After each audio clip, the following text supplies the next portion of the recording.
Hello everyone, welcome to Digital Skilling course. In this video, I would like to show you how you can have multiple Google Forms and feed all the information we have collected to go to a single spreadsheet. First, let's create a spreadsheet and give a name to this sheet as feedback. We want the responses of different G-forms to go into this single sheet. Note that it will automatically create new subsheets for each G-form within this spreadsheet. Let's create two G-forms. For example, I have created a G-form to get feedback about the workshop which will be conducted on 2 days. Multiple forms feed information to a single sheet. In the G-form workshop 1, click the Responses tab. Click this icon and instead of creating a new spreadsheet, click Select Existing Sheet and select the spreadsheet where we want to store all the G-form responses as a single spreadsheet.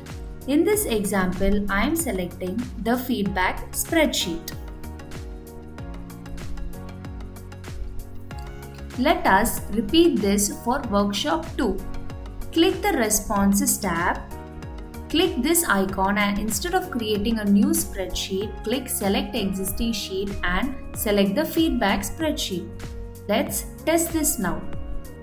In the Workshop 1 G-form, click on the Send tab and then go to the Link tab and copy this link and paste it in the browser.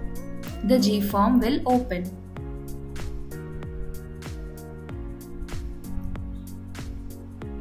Let us submit the user response in this G-form. Let's do the same for the Workshop 2 G-form.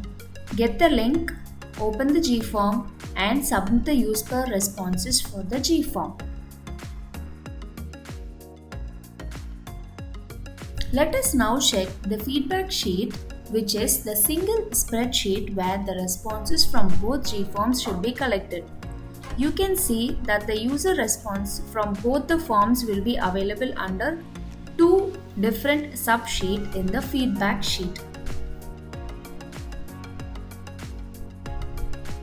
So this is how we can collect responses from multiple G-forms into a single spreadsheet. Thank you.